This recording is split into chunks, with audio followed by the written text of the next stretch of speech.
Bonsoir à toutes et à tous et bienvenue dans Odyssée, votre émission d'actualité spatiale toutes les 2 semaines sur les ondes de Radio GMT. Ce soir, émission particulière parce qu'on va faire le choix de se concentrer exclusivement sur la mission Mars 2020 de la NASA et son rover Perseverance, du fait qu'il soit bientôt arrivé sur Mars. Avant ça, on va se passer comme d'habitude le générique et on se retrouve tout de suite.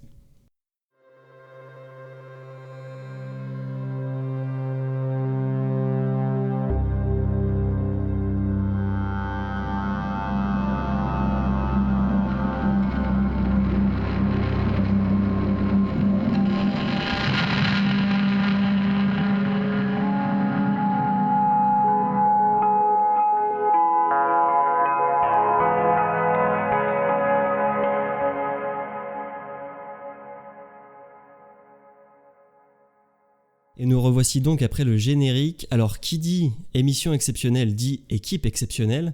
Avec moi ce soir les habitués, on va commencer par mon cher Maxime. Bonjour Maxime. Bonjour Simon, bonjour à tous, j'espère que vous allez bien. Ça va et toi? Ben, ça va bien. Et je tiens à le préciser pour faire un point parce qu'on aime bien contextualiser dans l'émission. Cette fois je parle à Maxime en le regardant parce qu'on a exceptionnellement les caméras et je peux dire que c'est incroyable. C'est très perturbant. Écoute, c'est vrai. Nous avons aussi avec nous Thomas. Comment vas-tu Thomas? Eh bien, ça va depuis nos studios d'enregistrement. Bonsoir. Eh bien écoute, avec grand plaisir, merci d'être là. Et nous Avec avons grand aussi plaisir. ce soir avec nous une nouvelle venue aux origines littéraires et à l'avenir scientifique. Passionnée par les lanceurs spatiaux et leurs caractéristiques mécaniques, elle voue également un culte aux petites bêtes mignonnes à l'image de notre cher Grogu, j'ai nommé Whitney. Comment ça va Whitney? Bonsoir tout le monde, mais ça va très bien, merci. Merci pour votre accueil. Eh bien écoute, avec grand plaisir, merci d'être là avec nous pour parler de Persévérance ce soir. Donc oui, nous allons parler exclusivement d'une mission de la NASA qui est en route et qui arrivera très bientôt sur Mars, le 18 février, si tout se passe bien, mais bon, là-dessus il ne devrait pas avoir de problème. On va vous faire un tout petit rappel pour ceux qui ne connaîtraient peut-être pas du tout la mission, de ce qu'est Persévérance et sa mission au global qui s'appelle donc Mars 2020. Écoutez, je sais que Thomas a quelques points à aborder, mais juste avant, donc Mars 2020 est principalement composé d'un rover ou, en bon français, d'une astromobile, comme beaucoup de gens aimeraient le dire, qui a pour mission d'explorer Mars d'un point de vue un peu général. Mais là-dessus, je pense que je vais laisser Thomas donner plus de précisions sur le but global de la mission. Qu'est-ce que va faire le rover? Se balader sur Mars, c'est une bonne chose, mais bon, pour plus de 2 milliards de dollars, je pense qu'ils ont d'autres envies. Eh bien, je te remercie, Simon. En effet, pour un tel chiffre, ils ont plutôt envie de faire autre chose que juste balader une voiture télécommandée sur Mars, bien que c'est en soi plutôt kiffant. Mars 2020, la mission va consister en plusieurs choses. Déjà, il faut savoir que Perseverance va atterrir dans le cratère J0. Alors pourquoi J0? C'est parce qu'on a repéré des traces d'activité, d'eau, notamment plusieurs deltas qui en partent. Et la mission principale, de Persévérance, de Mars 2020, ça va être de littéralement chercher de la vie sur Mars. Alors chercher de la vie sur Mars, c'est quelque chose qui nous a tous fait rêver à un moment donné de notre vie, les Martiens, les extraterrestres et tout ça, mais là, on se détache un petit peu, comment dire? De cette image qu'on a du petit bonhomme vert. On va aller sur quelque chose de plus scientifique, on va chercher, voilà, de la vie, des traces en tout cas de ce qui aurait pu être des molécules d'eau ou autres, ou de ce qui aurait pu l'inoculer. À travers justement la récolte, d'échantillons, de la planète Mars, de la planète rouge, dans, je crois, ce qui peut être, 36 tubes qui vont être remplis avec, des échantillons, pour analyser aussi la poussière martienne, voir ses effets, ses impacts, sa toxicité, mais aussi sa composition, voir comment on pourrait réagir, face à elle. C'est une mission qui va avoir à peu près une dizaine d'années, devant elle, avec tout ce qu'il y a à faire. Mais on va avoir aussi plusieurs petits sous-objectifs comme, enfin sous-objectifs, c'est un peu réducteur parce qu'on va quand même avoir Ingenuity, désolé pour ma prononciation qui n'est peut-être pas parfaite, qui va être le premier drone slash hélicoptère qui va voler, dans l'atmosphère martienne. On va pouvoir faire quelques tests. On va aussi avoir une mission qui m'intéresse aussi, c'est Moxie. Moxie, loin du personnage de Borderlands pour ceux qui auront la référence, qui va être en fait un test, de ce qu'on peut produire en termes d'oxygène au niveau de l'atmosphère martienne. Voilà. Et face à ça, du coup, moi je serais curieux de savoir un petit peu, auprès de notre équipe ce soir, qu'est-ce que vous pensez de de cette recherche de vie sur Mars. Donc on va vraiment envoyer quelque chose pour voir ce qui s'y est passé. Qu'est-ce que vous en pensez, vous tous, mes amis, ce soir ici présents? Eh bien, c'est on va dire que c'est, on va dire une bonne suite de ce que, les précédentes missions ont commencé à faire, par exemple avec Curiosity. Mais ce sera là, on va dire, on va aller vraiment plus en détail, avec, la récolte d'échantillons, le futur, le programme Mars Sample Return. Mais là, on va pouvoir vraiment se concentrer, en fait, sur ces potentielles traces d'eau, en fait, justement, sur des zéros. Et on aura, en fait, vraiment, on va dire, plus de détails et vraiment potentiellement avoir, ces, entre guillemets, «traces de vie». Et c'est vrai que, vraiment Mars 2020 va être vraiment une mission très intéressante, par la récolte d'échantillons, par, enfin cette recherche, d'eau ou d'argile et de carbonate, particulièrement. Mais, surtout sur plein de différents aspects comme tu viens de le préciser. Et c'est vrai que, oui, on va dire, c'est un premier pas vers, une meilleure compréhension de la planète Mars, et c'est vrai que ça s'annonce très, très, très intéressant. Ben ouais, et puis comme tu le dis, et puis comme Thomas a pu commencer à le présenter, c'est aussi une mission ambitieuse sur plein de points, mais surtout sur le fait qu'elle va tester des choses dont on n'est pas du tout sûr que ça puisse marcher, particulièrement par exemple Ingenuity, et tu l'as très bien dit parce que je sais que c'est pas facile à dire, mais on n'est pas encore sûr que l'atmosphère de Mars permette à un drone entre guillemets commun à ce qu'on fait sur Terre, même s'il est pensé pour, mais qui puisse décoller, pour plein de raisons différentes qu'on pourra évoquer plus tard si on a le temps.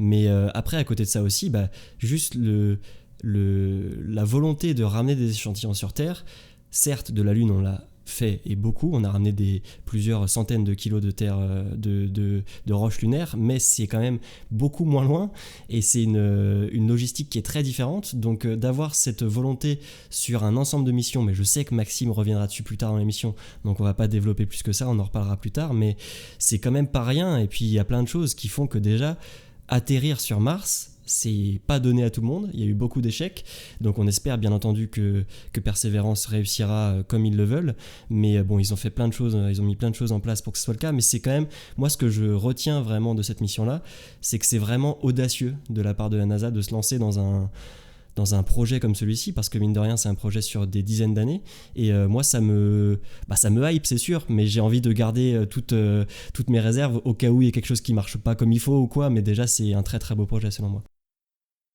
Pour avoir regardé, comme vous tous, j'imagine, le lancement de Mars 2020 en juillet dernier, globalement, je suis très, très excité à l'idée de le savoir sain et sauf sur la terre ferme, sur Mars ferme.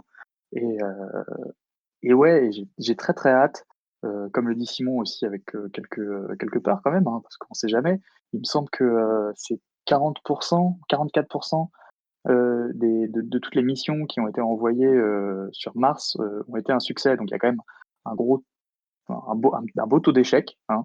Euh, c'est les risques, on va en parler.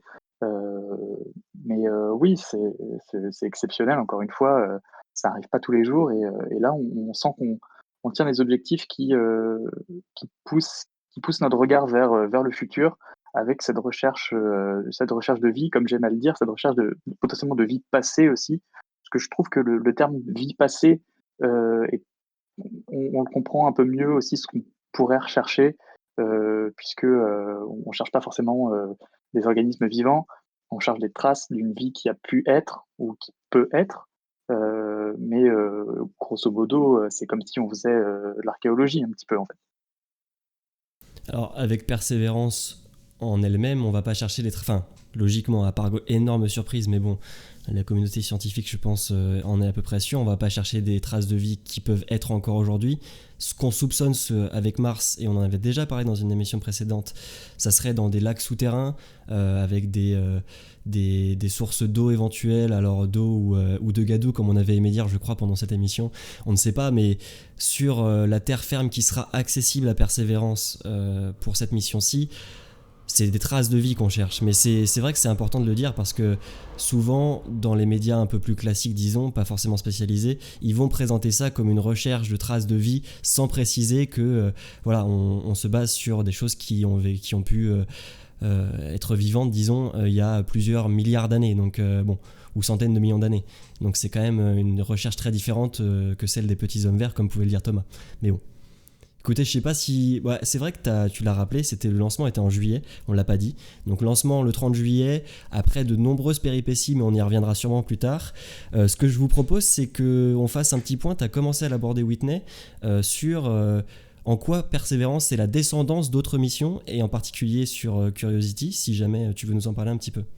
Ah oui, bien sûr.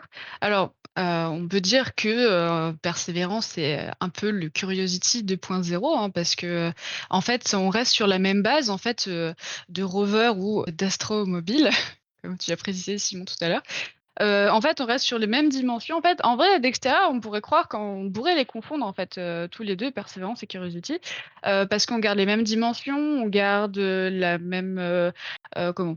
Le même fonctionnement avec l'utilisation d'un générateur, thermoélectrique à radioisotope, donc avec, de l'énergie, nucléaire, tout simplement. On garde toujours, la même, structure, donc avec, plusieurs caméras, avec, toujours le fameux bogie, en fait, au niveau des roues, en fait, cette structure de roue qui permet justement au rover, de pouvoir rouler, en fait, sur des zones assez difficiles, en fait, sur Mars, parce que c'est Mars, le sol n'est pas la surface n'est pas lisse. Et également, en fait, on le même et enfin, la même masse aussi à peu près, donc sauf que Persévérance est légèrement plus lourd, à cause du système de récupération d'échantillons. Et sinon, on reste à peu près structurellement, sur la même chose. Après, au niveau, des instruments, les instruments ont changé, certains ont été améliorés, surtout en fait pour le lieu, d'atterrissage, J0 en fait. Donc, tous les instruments en fait ont été conçus et développés pour, cette recherche de roches sédimentaires en fait, sur le site de J0. Mais également, ce qui change, c'est, on va dire pas vraiment des détails, mais, surtout c'est beaucoup d'améliorations, en fait. Et en fait, surtout ce qui change, en fait, c'est surtout des améliorations, c'est, par exemple, au niveau du système d'atterrissage. Donc, je vais pas trop détailler, mais juste vraiment des petits points qui ont été améliorés. En fait, c'est surtout, Persévérance, va être doté de caméras, en fait, en plus. Donc c'est 6 caméras qui vont être, justement dédiées à la descente, en fait, toute à la phase de descente, de la sonde, donc avec, son module de descente, avec le Sky Crane. En fait, il y a un nouveau mode qui s'appelle, que j'ai pas le désolée, Tu, c'est tu très parles de sur LCAP? ah, il y a LCAM, oui, il y a LCAM, mais c'est en fait le système a un nom bien particulier. Mais, parce que la LCAM était déjà sur Curiosity, en fait, c'est pour ça. Mais en fait, on va dire, tu un système, en fait, qui permet à la sonde, en fait, via un plan, en fait, qui a été enregistré déjà sur Persévérance, en fait, qui est basé sur des images que, Mars Reconnaissance Orbiter a fait, en fait, en prévision, en fait, de la mission, pour justement éviter les potentiels systèmes dangereux lors, en fait, de l'atterrissage. Et en fait, c'est-à-dire qu'en temps réel, la sonde, en fait, va faire une analyse du terrain et en fonction, bah, de ce qu'il y aura, est-ce qu'il y a pas une crevasse, est-ce qu'il y a pas un rocher, en fait, là où la sonde vise son atterrissage, et bien, justement, à pouvoir peut-être décaler, en fait, au besoin, en fait, la sonde pour pouvoir, en fait, placer le rover dans une zone assez sécurisée. Ça, c'est un point sur lequel je reviendrai, mais c'est un gros filet de sécurité, disons, pour Persévérance, qui aurait pu être dans de sacrés ennuis si jamais il n'y avait pas eu cette technologie-là, ouais. Mais bon, j'y reviendrai, t'inquiète, vas-y, continue. Et également pour ajouter, en fait, parce que ils ont également fait ce système-là parce que en fait, le cratère de J0 est quand même réputé comme l'un des plus dangereux qui a été choisi pour, les missions martiennes. Et donc il y a 20 de chances d'atterrir, sur une crevasse ou sur un caillou ou sur une roche assez, on va dire, assez grosse, on va dire. Et en fait, avec ce système, avec le LCAM, en fait, on arrive à moins de 1% en fait de ce risque. Donc c'est quand même assez chouette. Et ensuite, il y a eu une petite amélioration du parachute. Bon, c'est juste qu'ils ont renforcé le parachute parce que, et bien, Persévérance est un peu plus lourd. Du coup, en fait, les suspentes du parachute, elles ont été renforcées au cas où parce que bon, comme vous savez, on va dire la descente, c'est quand même une phase assez critique et surtout l'ouverture du parachute est quand même assez critique aussi. Donc voilà, on renforce tout au cas où, voilà, pour éviter le moindre incident. Et je pense que c'est tout. Oui, je pense que c'est tout. Donc, après, oui, il y a eu le système, il y a par rapport à Curiosity, il y a également le système, d'échantillons, en fait, qui est vraiment, totalement nouveau, par rapport à Curiosity et qui est vraiment complètement, qui est un système, c'est vraiment un petit laboratoire, en fait, à lui tout seul. Sauf que là, vraiment, il est optimisé juste pour la récolte d'échantillons et justement pour préparer le programme Mars Sample Return. Et comme tu le disais un tout petit peu plus tôt, si je me trompe pas, je crois que Persévérance serait l'objet le plus lourd à se poser sur la surface martienne ever. Je crois que, à mon avis, avant lui, c'était Curiosity, mais je suis plus sûr de mon info. Je sais pas si l'un ou l'une d'entre vous pourra me corriger, mais dans mes recherches, je crois que c'est ce que j'avais vu. Ce serait l'objet le plus lourd à s'être posé sur la surface martienne, en espérant qu'il s'y pose. Mais bon, je dis peut-être une bêtise là-dessus. Mais allez-y les gars, si vous voulez rebondir. Non, moi, j'ai pas l'info pour le coup. Je serais pas étonné. Je vois pas qu'est-ce qui, aussi massif que Persévérance se serait déjà posé avant. Étant donné que niveau technologie d'atterrissage, etc., je pense qu'on n'était pas aussi au point. Sachant qu'il me semble que le parachute de Persévérance, c'est aujourd'hui le plus grand parachute jamais créé. Je trouve ça assez extraordinaire quand on voit les différents parachutes qui ont été faits, par exemple, par SpaceX, etc. Il me semble que ouais, c'est SpaceX qui avait fait leurs tests de parachute pour leurs capsules, etc. Où là, déjà, on avait quelque chose d'assez massif, assez impressionnant, anti-déchirement, etc. Là, on ne peut que imaginer la taille que doit faire un tel parachute pour soutenir et freiner une machine qui fait combien, rappelez-le-moi? Alors ça dépend si tu parles avec tout le module ou uniquement Persévérance, mais Persévérance, je crois que c'est une tonne 25. un peu plus je C'est crois. c'est 1 tonne 5, Persévérance. Une Le tonne rover 5. en lui-même, à cause de la récolte d'échantillons, en fait, du système Mmh. de récolte. Et je crois Donc justement un d'après parachute, ouais, vas-y, pardon. je disais, donc un parachute qui finalement doit pouvoir soutenir plus d'une tonne 5 de matériel. Quand même Oui, et assez puis impressionnant. une des caractéristiques importantes, je comptais en parler tout à l'heure, mais on peut l'évoquer tout de suite, c'est que ce parachute va être déclenché à des vitesses qu'on appelle supersoniques. Donc la capsule, quand elle sera en descente, donc elle aura déjà passé la phase de bouclier thermique, mais ça j'y reviendrai tout à l'heure, donc on peut passer vite dessus, mais elle ira encore relativement vite quand même, donc à un peu moins, logiquement si tout se passe bien, mais ça devrait, à un peu moins de 2 fois la vitesse du son, mais c'est quand même gigantesque. Et donc du coup, comme tu le disais Whitney, ils ont mis en place une première, et comme tu le disais aussi Maxime, c'est un parachute qui est le plus résistant du monde, si on peut dire. En soi, bon, il a des caractéristiques très spéciales, vous pourrez vous renseigner là-dessus, mais oui, les suspentes sont renforcées en Kevlar, il est gigantesque sur les dimensions, alors j'ai plus envie de dire de bêtises, mais je sais plus si c'est pas 50 mètres de diamètre ou quelque chose comme ça, je sais plus C'est exactement. 21 Mais mètres de diamètre, ah non, du c'est moins que ça, parachute. ouais. Ouais, c'est ça. Et par contre, il va se déclencher extrêmement vite. Et le but, c'est quand même de freiner sur une bonne distance la capsule. Parce que oui, il va se déclencher, elle sera encore à des vitesses supersoniques. Et il doit faire le travail pour la ramener à des vitesses subsoniques. Mais vas-y, si tu veux rajouter quelque chose, Whitney?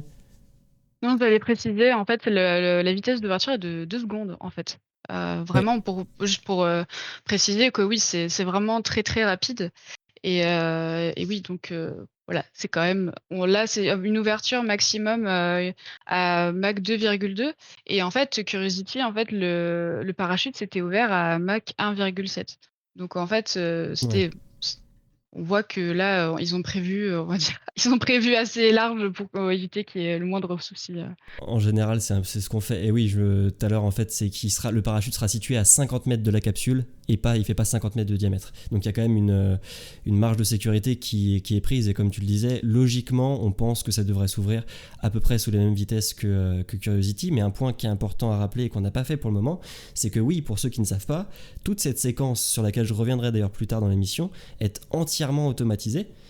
Et ça, c'est quand même important de le dire, parce que les personnes de la NASA qui gèrent la mission, qui chapeautent la mission d'un point de vue global, n'auront aucune manière d'agir sur la capsule, sur sa façon de fonctionner, parce qu'il y a déjà un délai trop long entre Mars et la Terre, mais même, voilà, tout est automatisé, donc la capsule en elle-même fait tous les réglages et tous les ajustements nécessaires pour que tout se passe bien. Donc on en arrive quand même à un niveau de technologie où il faut qu'on fasse confiance à ce qu'on a construit, quoi. Mais bon, ça reste la NASA, donc ils se débrouillent, mais quand même. Bah écoutez, je pense qu'on peut avancer un petit peu, parce qu'on commence déjà à aborder des sujets qui seront un peu plus tard dans l'émission. Alors, on est quand même sur une émission exceptionnelle, mais un truc qui ne va pas changer par rapport à ce qu'on fait d'habitude, c'est qu'on va se faire une petite pause musicale quand même, pour pas vous abreuver de savoir trop rapidement. On va rester sur notre fil rouge. Alors je vais peut-être passer la balle compliquée à mon cher ami Maxime pour donner le nom de la piste du Golden Record qu'on va passer aujourd'hui, qui n'est pas, comme je l'avais dit, c'est la musique originaire d'Inde qui est intégrée au Golden Record et qui n'est pas la contribution. Je le dis en disant que ce n'est pas ça. Et donc Maxime, est-ce que tu voudrais te tenter au nom de la piste ? Je vais me tenter au nom de la piste. Donc la piste qui représente l'Inde, qui a été choisie comme représentation de l'Inde, s'appelle Jat Khan Ho, ou du moins quelque chose comme ça. Je demande pardon à nos auditeurs indiens si jamais nous en avons pour piètre prononciation. Je vais vous laisser la découvrir, je vous en dirai peut-être un petit peu plus après. Donc c'est une musique d'Inde interprétée par Surshri. Alors attendez, parce que là il faut se préparer par contre. Surshri Kasarbai Karar, quelque chose comme ça. Je vous laisserai faire la lecture de la piste. Ça dure 3 minutes 30 et je vous en dirai un petit peu plus après. Et on se retrouve tout de suite.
Jat भले हो होरी खेलत काना रे जाट कहाँ हो अकेले जाट कहाँ हो अकेले जाट कहाँ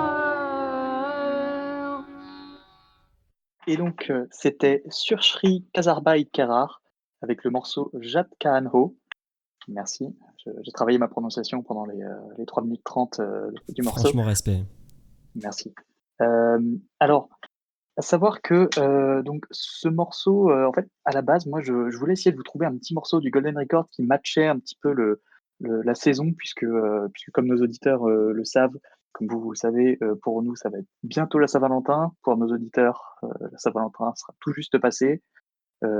L'atterrissage de Persévérance, c'est quand même le rendez-vous des amoureux du spatial.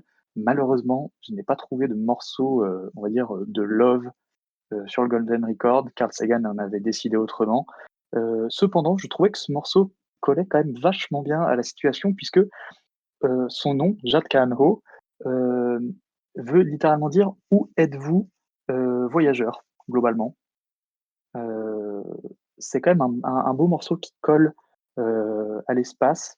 Il parle du départ d'une fille, du départ de la fille de quelqu'un, en fait, qui part de chez sa mère, et sa mère inquiète qui lui demande où est-ce qu'elle va comme ça, seule. Et donc, littéralement, la phrase qui revient le plus, c'est Where are you going, lone voyager? C'est bon, je vous fais la traduction comme ça. Et donc, bah, globalement, enfin, vous savez bien, commentaire YouTube, hein, vous savez comment c'est. C'est ce qui revenait le plus souvent dans l'appréciation des gens. Et petite anecdote pour finir là-dessus. Euh, Anecdote malheureuse, mais assez belle quand même. La chanteuse, donc, qui est donc une chanteuse de musique classique hindoue, puisque ce morceau est un morceau de musique classique, est décédée 11 jours après le lancement de Voyager 1. Signe ou Ah oui, pas. c'est une triste nouvelle, ouais. Ouais, c'est vrai. C'est bon. Elle aura connu au moins le lancement. Entre notre dernière émission et celle-ci, vraiment, il y a une redondance avec les musiques qu'on choisit sur, la mort Ouais, d'une personne, le désolé, décès d'une personne. Non, c'est pas grave, hein, j'ai un peu envie de pleurer, mais je c'est ferai pas mieux grave. la prochaine fois. Non, mais bon, globalement, elle a eu une belle vie, hein, née en 1892, morte en 1977. Bon, ça va, je veux dire, il y a pire. Bon, qu'est-ce que vous en avez pensé est-ce que ça vous a inspiré un voyage spatial? Bah, moi, je l'avais déjà écouté aussi un peu avant pour, pareil, pour une émission, savoir à quelle piste on pourrait passer. Et c'est une piste qui est très déroutante, je trouve, sur les premières secondes, parce que c'est quand même des sonorités, en tout cas, moi, c'est des sonorités que j'ai assez peu l'habitude d'écouter, mais je trouve que passer une minute, t'es très vite habitué.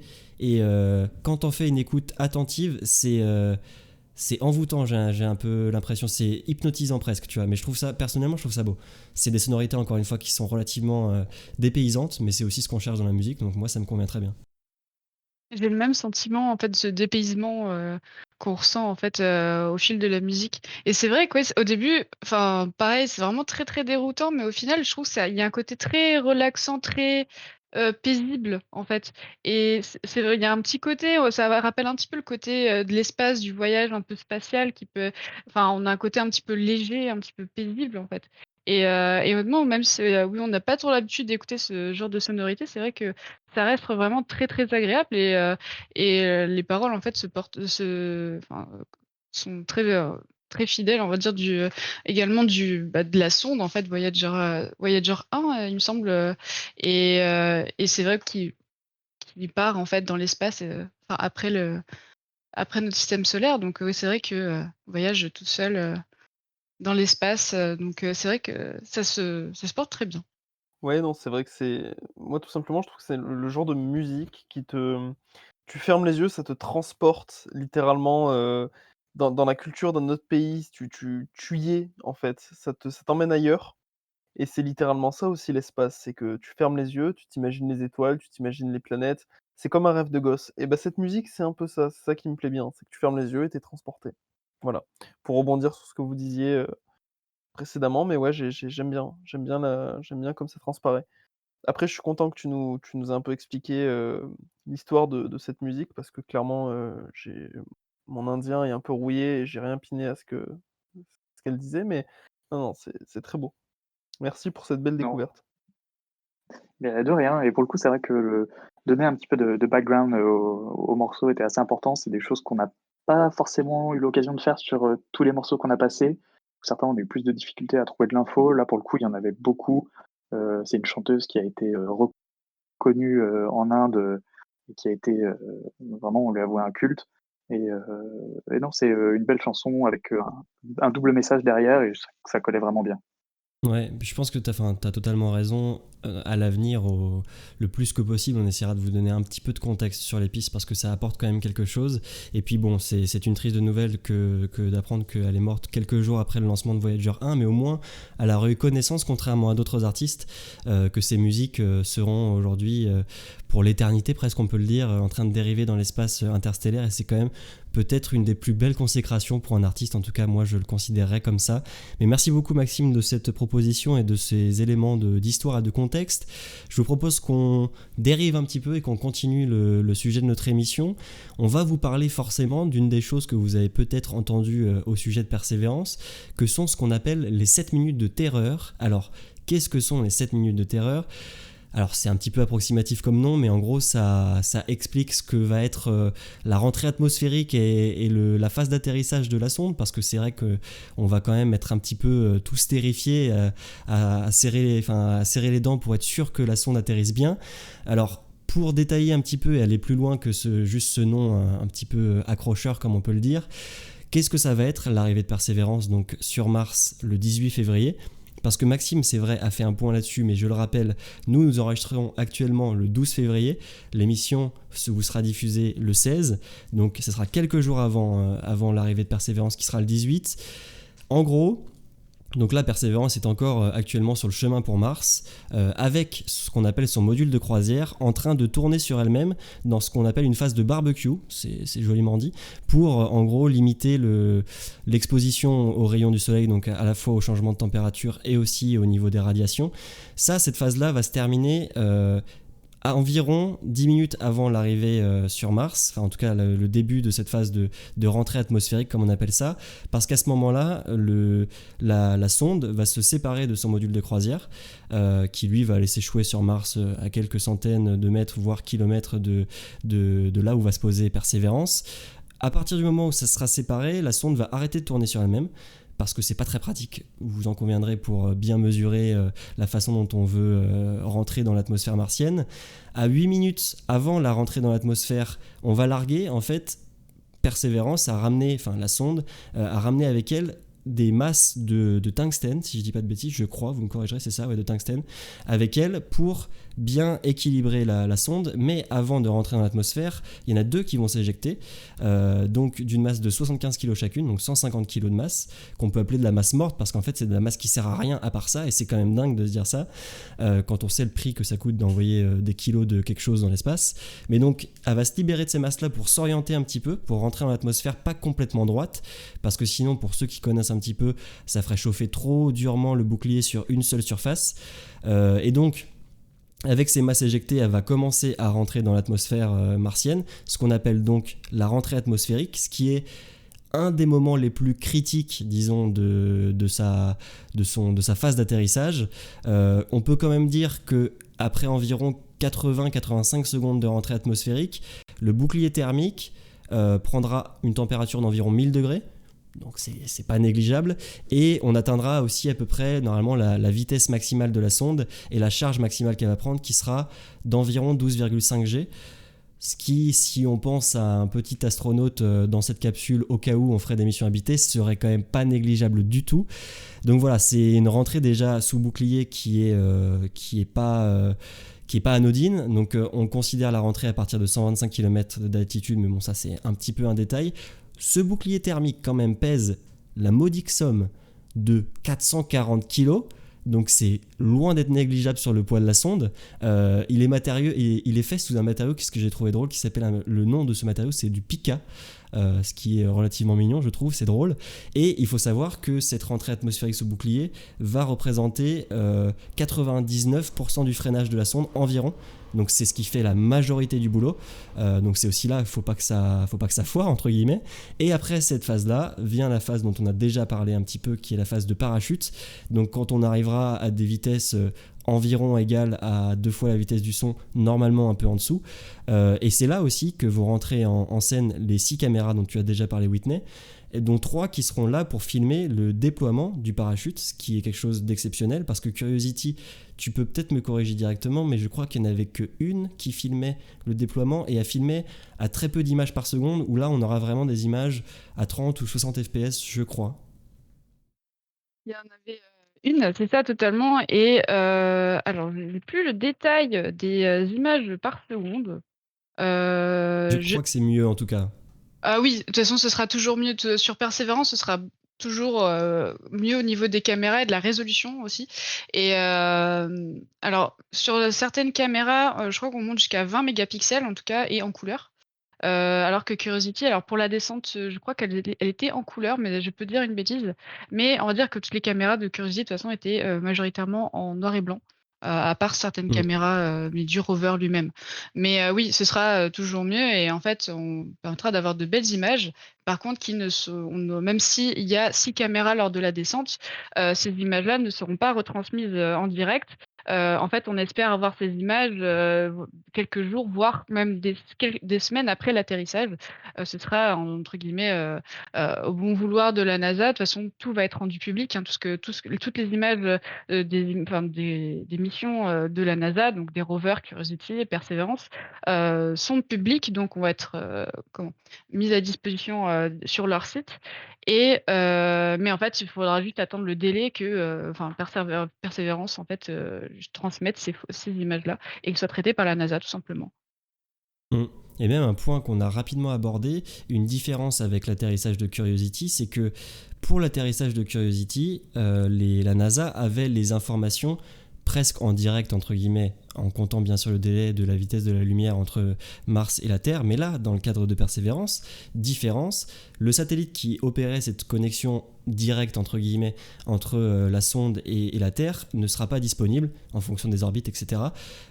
Persévérance sera survolé par 2 autres satellites, mais qui, eux, n'ont pas cette capacité de retransmission en direct, mais en fait, ils vont enregistrer toutes les informations relatives à la phase de descente, à l'atterrissage de Persévérance, et nous les renvoyer après, une fois que tout, entre guillemets, sera terminé. Alors après, c'est bien plus compliqué que ça en vérité, mais j'essaye de le simplifier, ce qui fait qu'on aura un délai encore un peu plus long, et donc la phase d'attente qui sera un petit peu particulière, parce qu'en fait, on va recevoir les données en flow, alors que tout se sera déjà passé depuis quand même quelques minutes, voire quelques dizaines de minutes. Donc c'est un peu particulier. Je sais pas si vous vouliez rajouter quelque chose là-dessus, si vous avez des choses à dire. C'est ça en fait, vraiment, il y aura ce temps qui sera vraiment à le rallonger en fait, à cause en fait de la position en fait. Donc les 2 sondes, c'est Mars Reconnaissance Orbiter et Maven en fait, tout simplement, qui en fait, donc, comme tu l'as précisé, vont simplement enregistrer et en fait vont les garder au chaud jusqu'au moment en fait ils vont les retransmettre plus tard. Alors que pour Curiosity, en fait, on avait Mars Odyssey, en fait, qui était la seule sonde à s'occuper pour la retransmission des télémesures de Curiosity. Et là, en fait, il y avait vraiment une communication en direct avec la Terre, donc avec le fameux délai, bien sûr. Mais voilà, donc là, c'est ça qui va aussi également changer, en fait, avec Persévérance. C'est ce délai d'attente qui va être un petit peu interminable, surtout pour les équipes au sol et les équipes des opérations, en fait, au Jet Propulsion Laboratory, hein, en Californie. Et oui, il va falloir être patient pour avoir le résultat de l'atterrissage. Ah bon, c'était quelque chose qui est quand même important à savoir, parce que c'est aussi une différence notable. Donc on en était sur le déploiement du parachute, on en a déjà parlé, un parachute relativement incroyable, qui a pour but qu'en 20 secondes, la sonde doit passer en dessous des vitesses supersoniques, donc en dessous 1200 km/h environ. Et c'est à ce moment-là, quand elle sera du coup en vitesse subsonique, que la sonde va larguer son bouclier thermique, parce qu'elle n'en aura plus besoin, et ça pèse quand même très très lourd encore une fois. À ce moment-là, vont s'allumer les caméras d'atterrissage, ce qui va aussi normalement nous réserver des images relativement incroyables, mais comme le disait Whitney, qu'on n'aura que quelques jours que plus tard, sûrement, voire quelques semaines. La sonde va attendre 5 secondes après le largage du bouclier pour être sûr qu'il n'y ait pas d'interférence, et elle allumera ses 6 radars qui vont lui permettre en gros de commencer à estimer sa position, les éventuels ajustements qu'il y aura à faire, et aussi en parallèle va s'allumer une caméra dont on parlait tout à l'heure qui est L-Cam, qui va en gros prendre une photo du site qui se trouvera sous la sonde à ce moment-là, ce qui va lui permettre elle de recalculer en fonction d'une carte qui a été établie déjà des mois à l'avance l'endroit sur lequel elle serait censée arriver si elle ne change pas sa trajectoire, et si elle a besoin de réajuster pour éviter des endroits dangereux, des crevasses, des grosses pierres, des endroits vraiment très inapproprié pour un atterrissage, ce qui, comme le disait Whitney, abaisse le risque entre guillemets d'échec au niveau de l'atterrissage de environ 20%, ce qui est quand même pas négligeable du tout. Encore une fois, pour une somme à plus de 2 milliards, on évite ça, à moins de 1%. Donc ce qui est relativement acceptable, même plus qu'acceptable pour une mission si compliquée que ça. Et c'est pas rien parce que ça sauve, à mon avis, les fesses de la NASA sur ce point de vue-là. Mais bon, à ce moment-là, on ne sera pas encore arrivé au bout de nos peines, même si nous, on ne le saura pas parce que Perseverance sera toute seule sur Mars. Mais il restera une phase qui est quand même relativement impressionnante, je trouve, d'un point de vue un petit peu de néophyte, qui va être la phase de largage du module qui est supérieur, qui est sur le haut de la sonde, pour arriver avec le module de descente, enfin l'étage de descente comme on l'appelle, qui va se larguer du parachute à environ 1500 mètres d'altitude. Donc il y aura d'abord une chute qui va être pendant quelques secondes presque en chute libre, avec une manœuvre, ce qu'on appelle d'évasion du reste de la sonde qui lui sera encore avec le parachute.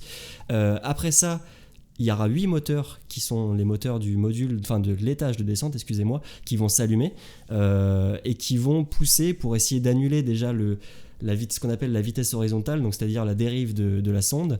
Et une fois que ça sera fait, ça va commencer à limiter la descente en continuant de réduire la vitesse de Persévérance qui continuera à descendre irrémédiablement vers la planète Mars. Et ça va se stabiliser logiquement environ à 30 mètres du sol, là où on va éteindre 4 des 8 moteurs pour pas brûler la sonde, enfin pour pas brûler le rover, excusez-moi, et va commencer ce que tu as déjà évoqué Whitney tout à l'heure, la phase de Sky Crane. Alors pour les gens qui ne voient pas ce que ça veut dire, qui serait pas forcément anglicisme, même si c'est pas forcément le plus, ça illustre pas parfaitement la chose. En gros, le rover va se séparer de son module de descente. Alors là, les gens qui sont avec moi me voient. C'est pas du tout radiophonique ce que je fais, mais je fais des gestes.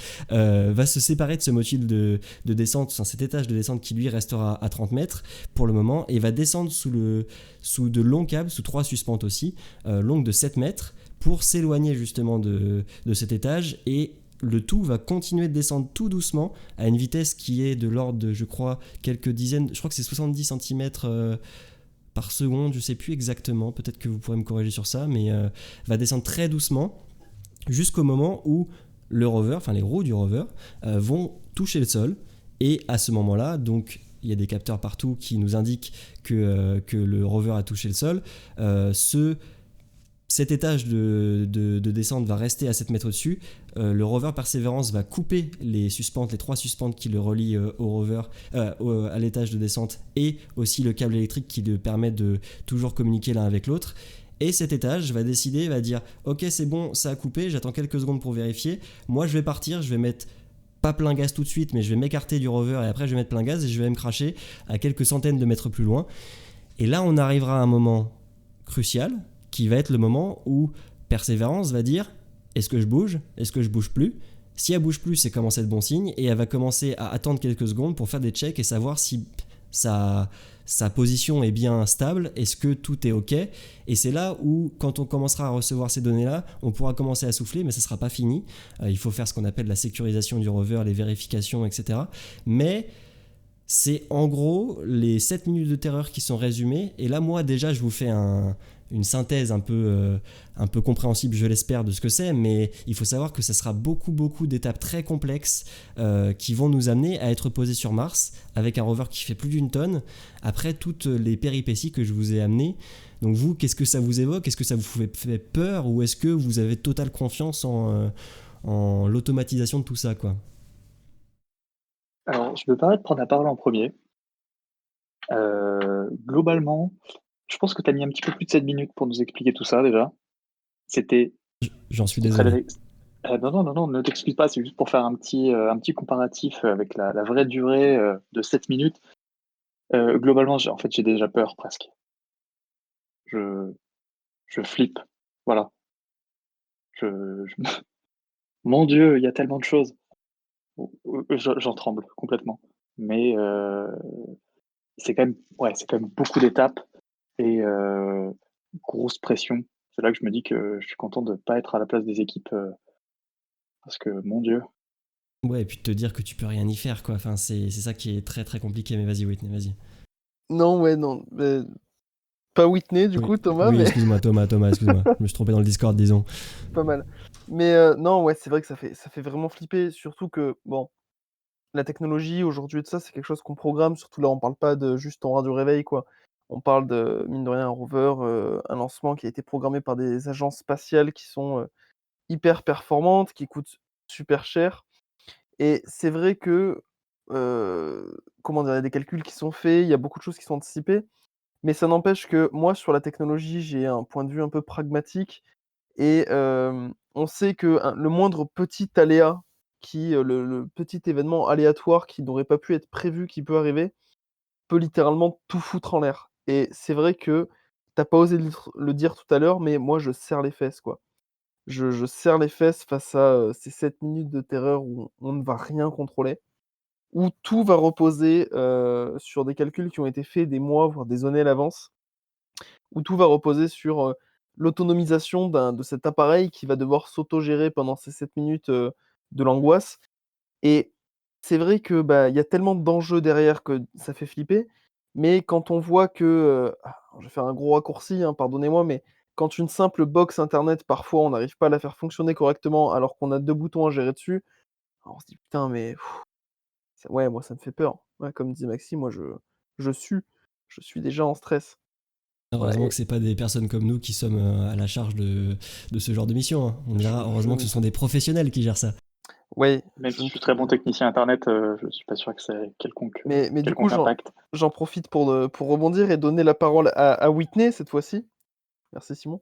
Oui, oui, mais en fait, pour moi, je suis assez confiante.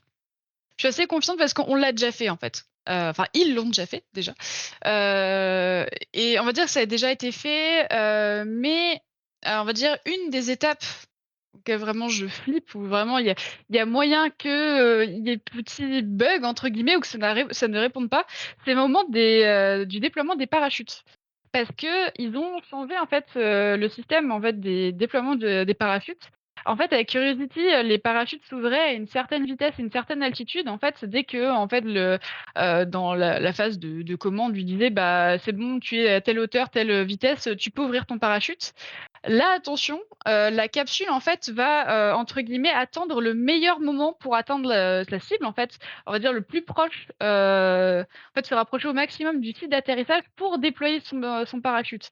Et en fait, dire c'est cette phase-là, dire que c'est la sonde qui va se débrouiller toute seule sur cette phase-là, en fait, qui est quand même une phase très critique, hein, le déploiement du parachute, et dire que, bah, en fait, c'est elle qui va décider et c'est plus, en fait, une ligne de code qui lui dit: «Bah, à telle vraiment la sécurité à telle hauteur, à telle vitesse, tu peux le déployer». Là, c'est vraiment ça va être de l'analyse, en fait, en direct et on va dire que s'il faut si, en fait, malheureusement, il y a un problème, il y a une mauvaise analyse, bah, en fait, le parachute soit déployé soit, ben, surtout trop tard, en fait, le pire et qu'en fait, bah, tout simplement la sonde se crache, parce qu'en fait elle n'a pas réussi à ralentir, heu, sitôt en fait. Donc c'est vraiment cette phase-là qui reste vraiment assez stressante en fait, et je pense que c'est on va dire ça reste la phase la plus stressante de toutes les missions martiennes, ça reste le déploiement du parachute, pour ralentir la sonde.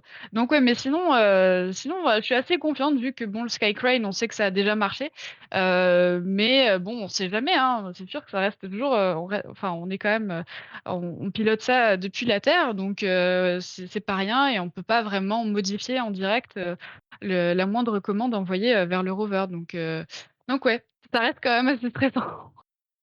De toute façon, vous aurez plusieurs moyens de suivre cette phase particulière d'atterrissage via des lives de la NASA bien sûr, mais aussi du CNES. On sait qu'ils nous préparent pas mal de petites choses pour ça.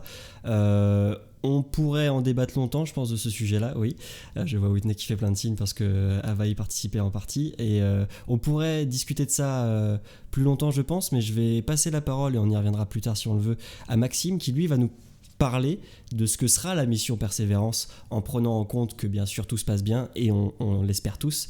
Mais je pense que Maxime pourra nous donner un peu plus d'informations sur l'après atterrissage et ce que compte faire dans le détail un petit peu ce dans quoi s'inscrit Persévérance d'un point de vue plus global.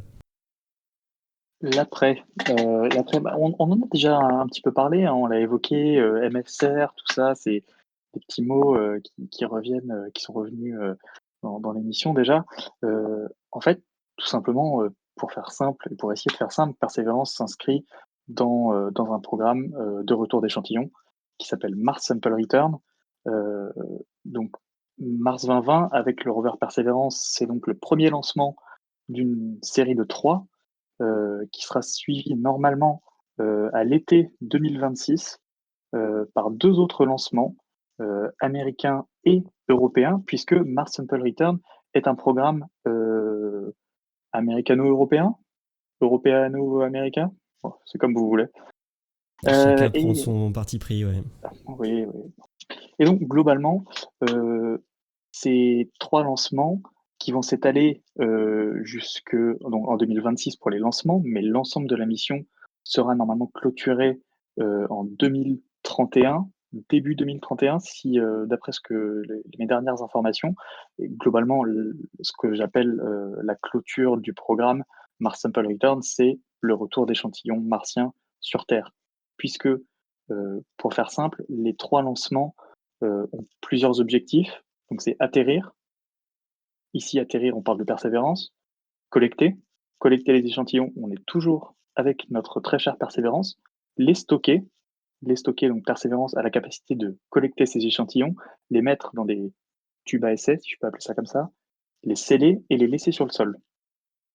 Vient ensuite la quatrième étape, qui est trouver les échantillons, qui là sera faite par un autre rover, dont je vais vous parler très rapidement plus tard. Et enfin, livrer les échantillons, puisque Mars Sample Return aura la capacité de livrer les échantillons sur Terre, de nous les ramener. C'est tout à fait extraordinaire. Et donc, toute cette mission, ça inclut donc 2 rovers, un lander, donc une plateforme d'atterrissage, sur lequel sera un véhicule d'ascension martien, donc pour pouvoir renvoyer les échantillons. Sur cette plateforme sera aussi le second rover qui atterrira et un orbiteur pour pouvoir nous ramener sains et saufs les échantillons. Bon, c'est quand même assez compliqué à vous décrire. C'est bon. Ce qu'il faut savoir, c'est qu'on a un rover américain, on a un rover européen, donc développé par l'ESA, le Sample Fetch Rover.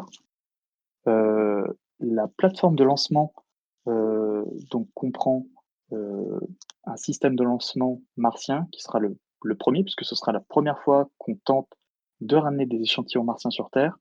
Que vous dire? Ça va prendre globalement une bonne dizaine d'années. Les opérations au sol de récupération des échantillons par le Sample Fetch Rover dureront normalement 1 an. Ça prendra 1 an, pas plus. Entre donc 2028, 2027, 2028, quelque chose comme ça, il me semble. Donc pour un retour, donc a priori, j'ai lu des sources, différentes sources, mais pour un retour début 2030, début 2031, je crois que ça fluctue un petit peu. Et donc dans toute cette mission, on a beaucoup, beaucoup d'étapes, beaucoup de grandes premières, des petites batailles entre les États-Unis et l'Europe qui veulent avoir la première. Non, c'est nous qui lancerons les échantillons depuis Mars, c'est pas vous, etc. Mais on peut pas enlever que l'Europe lancera, il me semble, son Earth Return Orbiter grâce à une Ariane 6. Vous étiez au courant? Ouais, j'étais au courant. Et bon, bien sûr, on croise les doigts, mais bon, c'est 2026, c'est ça le lancement? Logiquement? Donc on a quand même un petit peu de marge sur les éventuels retards d'Ariane 6, bien sûr, qu'on ne souhaite pas. Mais oui, ça va être ça va être une très très belle mission, c'est sûr. Ça va être une des premières grandes missions, je pense, de l'Ariane 6. Et il y en aura bien sûr d'autres, mais celle-ci sera à suivre, c'est sûr. Bon, je sais pas si j'ai été très très clair dans mes explications. Il y a quand même beaucoup de choses Si, bien sûr, mon cher entre, Maxime. entre les deux rovers, le lander, un orbiteur. Ouais, merci, vous êtes adorable. Mais, euh, mais c'est quand même, il y a beaucoup, enfin, c'est quelque chose de très ambitieux et j'ai hâte. J'ai déjà hâte. Comme tout le temps, en fait, j'ai tout le temps hâte. Mais je crois qu'un point qu'on n'a pas rappelé, c'est combien de grammes de matière martienne on compte ramener. Si je me trompe pas, c'est environ 500 grammes, mais vous pourrez peut-être me redire. Je crois que c'est ça, Alors, non? alors, j'avoue que l'info m'est sortie de la tête, mais dans mes souvenirs, c'est l'ordre de grandeur est là. Alors, je sais pas si quelqu'un peut backup l'info. Normalement, il y a 43 tubes de Oui, 15 c'est grammes ça. de matière, normalement. Donc après, il faut le Est-ce que quelqu'un calcul. peut faire le calcul? Voilà. Un peu plus de Et oui, 500 grammes, je crois, du coup. À peu et près. ça corrige l'information du début d'ailleurs d'émission où on avait cité 36 tubes. Et en Ouais, fait, c'est j'avais 33 dit tubes. par erreur 36 tubes, Ça ouais. dépend des sources, en fait. C'est soit 40, moi j'ai vu 40, 43 sur des sources assez fiables. Donc bon, Hein, c'est bah, dans cet ordre-là, on va dire. moi j'ai vu 33 par contre. Ah oui, On est comme sur- Après, je Ouais, suppose qu'ils prennent des marges d'erreur aussi. peut-être Enfin, oui. ils vont. bah en fait, Persévérance va semer un certain Persévérance nombre, vas-y. Persévérance va laisser plus d'échantillons au sol que ce qu'on va Mmh. pouvoir ramener. C'est ouais. Parce que là, on dirait plus Donc, une fourchette de livraison IKEA, quoi, entre 8 et 18. Mais Bah, la fourchette, c'est plutôt sur quand ça va revenir sur Terre, parce qu'encore une fois, on est sur le début des années 2030, mais il y a même des gens qui disent on préfère voir large, on préfère voir peut-être le milieu 2030, enfin mi-2030, mais bon, c'est dans plus tous une les cas, fourchette, là, c'est une ah oui, fourche, là, mec. c'est Vous quand serez le livré à livreur peu près UPS, il te entre dit, janvier 2030 et juillet 2030. Allez, nickel. Tu poses 6 non mois mais de bon, RTT, hein. on n'est quand même pas sur le même gabarit de livraison non plus, hein, mais bon, c'est une première aussi. Et puis, je crois qu'un des points aussi que t'as pas abordé, ce sera le premier rendez-vous entre guillemets martien.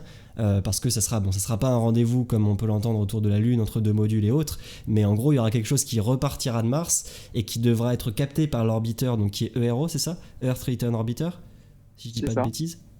Et du coup qui après C'est lui exactement capte ça. ça et revient vers la Terre. Donc bon, c'est extrêmement complexe. Le, le ERO va devoir capter ce qu'on appelle le orbiting sample, qui est une petite boîte scellée avec à l'intérieur les tubes d'échantillons. Globalement, ça revient à peu près à essayer d'attraper je pense que une balle de basket dans l'espace, puisque d'après ce que j'ai vu, c'est à peu près l'ordre de grandeur. Et c'est littéralement ce qu'ils vont essayer de faire, c'est-à-dire qu'ils vont essayer de faire matcher les deux pour que l'un arrive à passer sur l'autre et se referme par-dessus. Donc c'est littéralement balancer une balle dans un seau, en fait. Pour l'image, ceux qui ont envie de voir la curiosité du truc, regardez Seul sur Mars. C'est le moment où ils vont essayer de récupérer Matt Damon à la fin. Voilà. Bizarrement, Spoil au c'est une des passage. comparaisons que j'ai failli faire. Enfin, quand j'ai vu un petit peu le projet, je me suis dit, c'est un peu le moment où tu sais, il perd sa combinaison pour réussir à rentrer dans le sas. Sauf que là, Ah, c'est tu déjà encore spoil une fois. tout, quoi. Oui, mais à partir du moment où le film est sorti depuis plusieurs années, je pense qu'on a le droit de spoiler. Ok. Mais non, s'il faut aller le voir, mais non, c'est un peu ça. Et puis c'est de te dire qu'encore une fois, c'est entièrement automatisé et que là, on est sur des échelles encore plus petites. Bah, ça reste un moment aussi, bizarrement, on l'envisage pas trop pour le moment, mais où ça va être source de frayeur, encore une fois, à mon avis, mais bon, ils savent ce qu'ils font. Je sais pas si t'avais d'autres infos ou petites anecdotes à rajouter sur le sujet, Maxime, sinon on peut ouvrir un peu plus la discussion. J'ai quelques infos, mais après, c'est pas des grandes infos. Il faut savoir que sur le lander donc, qui atterrira sur Mars, il y aura ce qu'on appelle le Sample Transfer Arm, qui est donc un bras qui ira chercher les échantillons qui ont été récupérés par le Sample Fetch Rover pour venir lui-même les placer donc dans le système qui repartira de Mars pour faire simple. Et donc c'est aussi une première. C'est un peu pour l'image, c'est un peu l'équivalent du bras du bras de Insight. Mais donc là pour récupérer des tubes à essai et les transférer dans un autre dans le orbiting sample justement dans cette petite balle de baseball, enfin de basket. Ouais, ce qui fait quand même beaucoup de nouveautés sur lesquelles il va falloir être vigilant, je pense, quoi. Mais bon, Énormément de nouveautés. écoutez. Vas-y. Je disais énormément de nouveautés, en effet. Pardon. Vas-y, Whitney, vas-y. Petite anecdote sur les échantillons. Parce qu'en fait, parmi cette quarantaine d'échantillons qui vont être prélevés par le rover, en fait, ces échantillons vont être répartis en trois tas d'échantillons, répartis en fait à peu près sur toute la zone d'atterrissage de 0. En fait, tout simplement, pourquoi 3 différents, sites de dépôt d'échantillons? Tout simplement pour éviter au cas où, si le rover tombe en panne, en fait, tout simplement, qu'on puisse quand même aller, récupérer, en fait, ces échantillons, grâce au Fetch Rover et justement pour maximiser les chances de récupérer ces échantillons, en fait, récoltés par Mars 20, en fait. Donc voilà, petite anecdote. D'ailleurs, un truc. Ah, attends, vas-y, je te laisse la parole juste après Thomas, mais un truc qu'on avait évoqué et dont on n'était pas. Enfin, on n'avait pas trop détaillé la chose, c'est que les roues de Persévérance ont été perfectionnées pour éviter quelques déconvenues qu'a pu rencontrer Curiosity. Je crois que tu avais des choses à nous dire là-dessus, Whitney. Oui, c'est ça. En fait, donc les roues de Curiosity, en fait, quand on voit les dernières images, on voit qu'elles ont été extrêmement abîmées. Après, c'est normal, hein, vu le temps passé, sur Mars. Mais là, en fait, ils ont justement amélioré les roues, de Persévérance. Donc elles ont leur revêtement qui est plus solide, en fait, qui résiste mieux, à la roche martienne. Parce qu'en fait, la roche martienne est particulièrement, coupante, en fait, très coupante et c'est ce qui abîme le plus facilement, en fait, les roues, ce qui ont abîmé les roues de Curiosity. Donc là, le revêtement, plus solide, un diamètre plus large, en fait, pour la stabilité et une structure plus fine. Et surtout, en fait, ça permet d'éviter ce qui s'est passé avec Curiosity. Donc en 2014, en fait, le rover s'est enlisé, en fait, dans le sable martien, pardon. Et du coup, en fait, pour éviter ce type de problème, en fait, qui peuvent, poser énormément de problèmes au rover, en fait, parce que s'il reste coincé, s'il peut pas sortir lui-même, en fait, comment? D'un enlisement ou enfin, de rester coincé, derrière une roche, bah, en fait, bah, il y a plus de rover, plus de science. Enfin, on pourrait encore faire de la science, mais voilà, le rover ne fonctionne plus. Du coup, en fait, ils ont justement amélioré le design des roues pour éviter ces petits incidents, voilà. Ouais, encore une fois, une amélioration. Vas-y, Maxime. Est-ce que vous avez aussi entendu ces nouveaux prototypes, enfin, c'est plus vraiment un prototype, mais ces nouveaux designs de roues qui est prévu du coup pour le Sample Fetch Rover, donc qui partira donc en 2026, où vous avez peut-être entendu parler, c'est autre chose, mais des roues en maille. Non, j'ai pas vu ça, moi. Ouais, j'ai vu moi ils y pensaient de plus en plus, ouais, pour même d'autres types de véhicules, mais ouais. Et étant donné que le Sample Fetch Rover ne sera un rover que d'une centaine de kilos, je crois, entre 100 et 200 kilos, et ben, on peut mettre des roues moins fermes dessus, donc en maille, et qui s'adaptent en fait à la forme des obstacles sur lesquels il va devoir passer. C'est très très impressionnant et du coup, enfin, vous parliez donc des différences entre les roues de Curiosity et Perseverance. Ça m'a un peu fait penser à ça aussi, qui est du coup une toute nouvelle génération de roues. Mais, euh, mais du coup, pour Perseverance, c'est ça, les roues vont être plus comment, globalement? Plus solide. Plus solide et sans les petits, le petit morse écrit, DPL aussi. Petite anecdote. Donc voilà, en fait, la structure, vraiment, ce sera beaucoup plus solide et justement pour éviter les problèmes avec la roche martienne qui est vraiment, qui est très coupante et enfin, quand on voit des images sur le site de la NASA, on voit les roues de Curiosity qui ont été mises à mal, et enfin, vraiment sont dans un état, mais horrible. On va dire après c'est normal, hein, c'est l'usure, mais on va dire à la NASA, ils ne s'attendaient pas à ce que, la roche abîme aussi vite les roues et aussi durement, on va dire. Parce que là, c'est vrai que c'est un petit peu, enfin, ça reste encore, acceptable, mais bon, il y a des inquiétudes aussi sur ça, donc Mais vu Que- qu'on parlait des petites. Vas-y, Maxime. Je dirais que c'est vrai que dans l'image populaire, on pense plutôt, quand on roule sur Mars, on roule sur du sable, la belle vie, et en fait, c'est pas tout à fait ça, et la roche martienne est très très abrasive, et c'est vrai que ça laisse des sacrés trous dans les roues de Curiosity. Moi, j'étais très très impressionné. Et en plus de ça, encore une fois, comme l'avait dit Whitney plus tôt, ils n'ont pas choisi le meilleur site d'atterrissage. G0, c'est vraiment un des endroits les plus dangereux qui existent et qui soit aussi intéressant scientifiquement à observer, mais le choix n'a pas été fait à la légère, hein, bien entendu.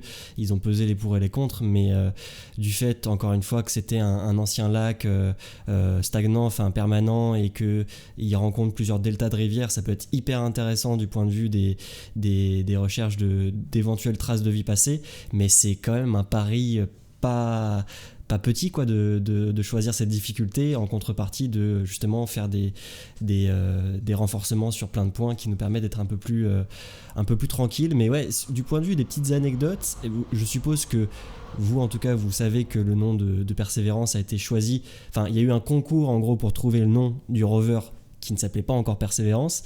Et est-ce que vous savez combien de propositions la NASA a reçues pour ce concours-là? Au moins 2, parce que moi j'avais proposé Bob. T'avais proposé Bob? Alors, non, j'avoue que j'aurais bien aimé. Mais c'était un concours qui était uniquement destiné aux écoliers, je crois, américains. Ouais, aux Malheureusement, je ne écoliers suis pas américains, écolier américain. absolument. Ah oui. Et est-ce que vous avez, bon peut-être que certains auront même le chiffre, mais est-ce que vous avez des ordres de grandeur de ce nombre de propositions? C'était pas Un millier à peu près? crois que Un millier de... C'était pas de 2000. Vas-y, un millier, 2000, qui dit plus? 2005. Et non, je t'ai donné un indice, je t'ai dit plus. C'était 28 000 propositions environ qu'il y a eu. Et ce qui est drôle, enfin ce qui est un beau geste, je trouve, c'est que c'est un élève de 5e, donc de 7e, enfin de 7e aux États-Unis, mais c'est pas la même façon de comptabilisation que nous. Mais bon, un élève de 5e pour nous en France qui a proposé donc Persévérance, qui a été retenu. Et pour l'occasion, la NASA a invité ce jeune étudiant, donc collégien, à assister au lancement au Kennedy Space Center, donc parmi les plus privilégiés, donc le 30 juillet. Et je trouve que c'était quand même un très beau geste de leur part que de lui offrir cette chance-là, et puis aussi du fait qu'il peut quand même se dire qu'il a nommé quelque chose qui est parti dans l'espace, qui plus est, qui allait se poser sur Mars et qui va se balader sur Mars. Donc bon, voilà. Mais dans le même style, une autre question, peut-être encore un peu plus dure, est-ce que vous saviez qu'il y a eu un deuxième concours, enfin une campagne comme ils l'appellent, cette fois-ci pour envoyer ton nom sur Mars avec le rover Perseverance. Donc cette campagne s'appelait Send Your Name to Mars, forcément. Et là, combien de participations il y a eu? C'est à savoir que, si je dis pas de bêtises, c'était ouvert à qui veut à ce moment-là. Donc de point de vue international comme des conditions. Selon vous, combien de participants il y a eu? Et si vous avez aussi combien de noms sont réellement partis avec Persévérance? Alors, moi, je dirais plus de 100 000, et en termes de nom, je sais pas. Ce que je sais, c'est que le mien, il n'est pas parti, et j'avais le seum. Parce que moi, je voulais le petit billet avec marqué mon nom, direction to Mars, mais non. Donc, Alors ça c'est ouais, différent encore, mais on en reparlera. je dirais de l'ordre de 100 000, ouais, même un peu plus peut-être, sachant qu'on tape Ok. sur l'international. Whitney, je crois que tu voulais donner ta réponse. Alors, moi, je crois que j'ai le chiffre exact, c'est 10,9 millions de noms à bord Alors, sur les... pas à bord. 10,9 millions, c'est le nombre de participations, d'après ce que j'ai trouvé comme dans mes recherches. Il y a moins de noms que ça qui ont été envoyés. En fait, ils en ont choisi certains. Alors peut-être que je me trompe, hein, mais d'après les recherches que j'ai fait, il y avait, bon, désolé Maxime, est-ce que tu peux tenter du coup le nombre de noms qui, moi en tout cas, j'ai trouvé sont partis avec Persévérance, qui est quand même bien moindre? Non, j'allais encore vanner, j'allais dire au moins 4, puisque j'imagine que nous 4 l'avons fait. Mais bon, comme Thomas, désolé. Mais sur le rebond, Je peux juste, dire au c'est moins que 3. s'il y en a eu 10,9 millions qui sont partis, et si j'étais pas dedans, franchement, ça fait chier quand même. Non, parce qu'après, il y a une différence aussi avec les tickets dont tu parles, c'est que pour le lancement, ils avaient fait un événement où tu pouvais créer une sorte de ticket, une sorte de place un petit peu de concert ou d'événement avec lequel il y avait marqué Launch to Mars et tu peux voir ton nom, etc. Mais alors moi, encore une fois, des sources que j'ai trouvées, peut-être que je me trompe, il y avait eu donc presque 11 millions de participations et ils ont envoyé en fait 155 noms qui ont été gravés sur des toutes petites plaques de silicone avec un matériau laser, si je crois, mais c'est quelque chose de très précis. Et alors peut-être que Whitney pourra préciser. Alors, c'est pas du silicone, c'est du silicium. Ah, du silicium, excusez-moi, oui, c'est vrai, silicium, rien à voir en plus. C'est la mauvaise traduction. Oui, c'est les anglophones qui... Oui, ça prête à confusion, mais c'est les 3 puces de silicium, ouais. Et je Pardon. crois que c'est bien ça, ils ont choisi donc du coup certains noms, donc une très petite marge par rapport à l'ensemble. Tu crois que tous les noms sont partis? Attends, 11 millions, ça fait quand même aggravé sur du silicium. Moi, il me semble que tous les noms sont partis, puisque Oui, oui. le mien est parti. Ok. Le mien est parti aussi, mais en fait, justement, c'est pour ça qu'en fait, il y a 3 puces, en fait, de Ok, c'est silicium bien ça. Ouais. et j'arrive pas à retrouver la photo, mais en fait, on voit que c'est vraiment, c'est minuscule, hein, Oui, oui. vraiment, donc oui, oui, si, si, normalement, les 3 noms, les enfin, les je vais y arriver, les, 10,9 millions de noms ont été enregistrés sur les puces. Après, en fait, sinon on verrait pas vraiment l'intérêt d'une telle campagne de communication, si en fait, au final, ils choisissent que quelques noms, en fait. Donc non, non, normalement tout le monde est Du parti. coup, je suis peut-être parti en fait, mais je le sais pas depuis le temps. Voilà, on te l'annonce. Ça, Et je pour ne le sais pas si savoir, c'est ça. Normalement, il tu faut peux le avoir ton savoir ticket, normalement. hein. Ouais, Tu peux le savoir, j'ai pas ouais. eu mon ticket. Si tu retournes sur le site, tu mets ton nom et ils sont Ouais. capables de te dire. Et je sais qu'il avait fait aussi pour Insight. Ouais, Inside, j'avais essayé aussi. Ouais, je l'avais fait pour Insight. Et il avait fait encore pour une autre mission, je crois, avant, il me semble. Explorer, quelque chose comme ça.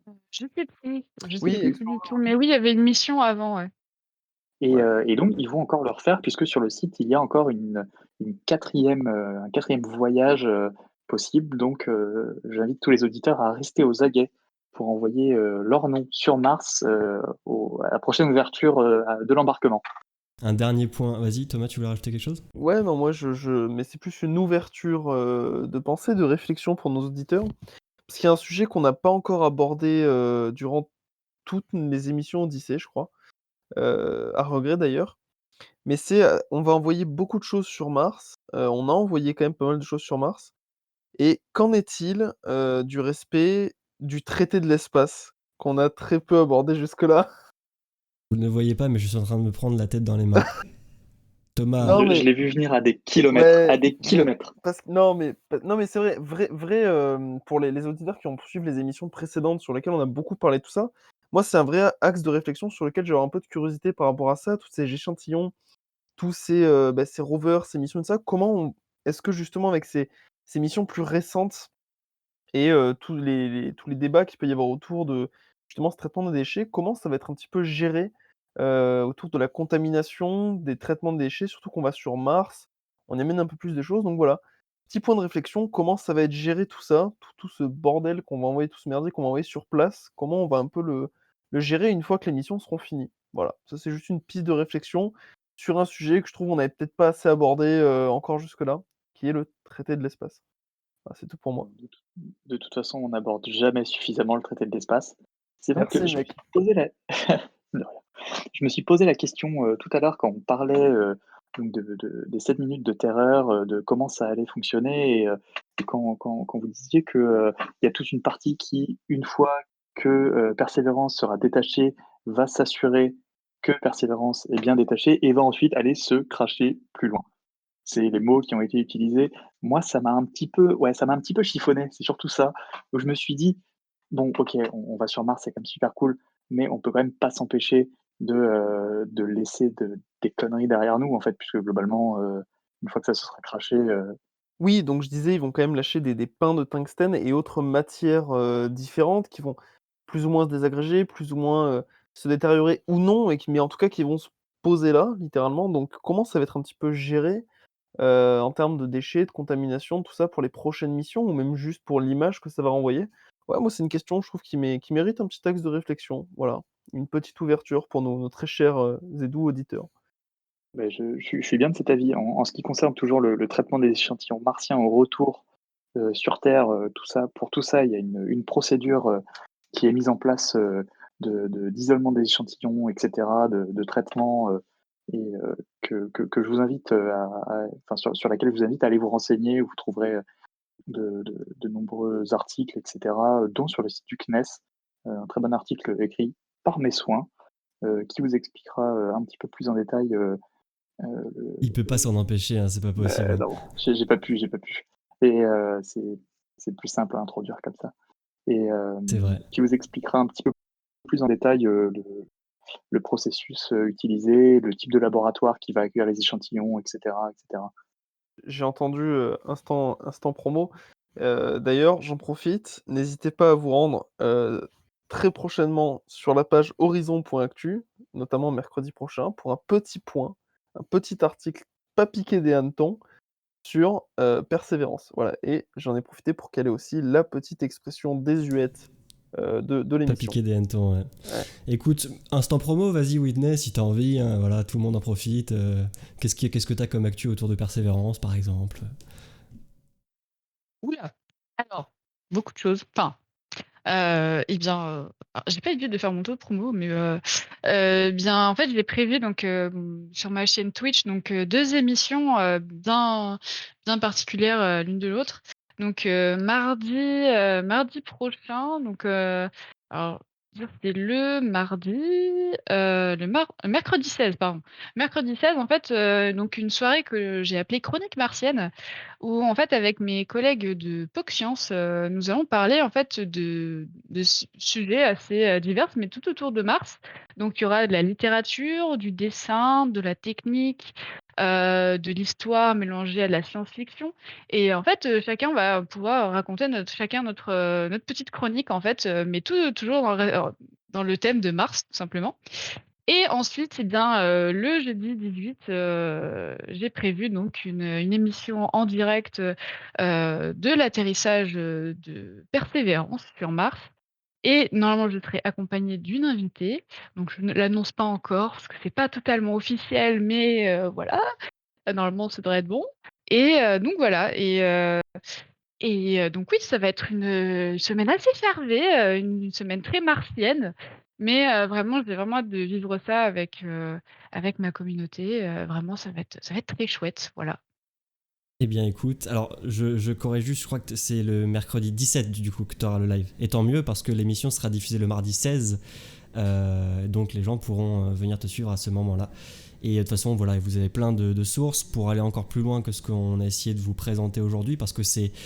De toute façon, dès que ça touche à des missions spatiales, c'est beaucoup plus complexe que ce qu'on peut faire sur une simple émission, qui sera plus longue que d'habitude, c'est vrai, mais qui, j'espère, aura su vous intéresser. On pourrait continuer à discuter pendant très longtemps, je le sais, mais je vais épargner nos chers auditeurs et on se gardera ça pour de futures émissions et pour un débrief peut-être aussi de cette arrivée, au moins sur une petite moitié d'émission. J'espère que tout ça sera positif, excusez-moi, et qu'on pourra avoir de très belles images et de très belles informations de l'arrivée de Persévérance sur le sol martien. Je vous remercie déjà tous d'avoir été avec moi ce soir. Donc merci Maxime, merci Thomas, merci Whitney. Ça aurait été avec grand plaisir de faire cette émission avec vous encore une fois.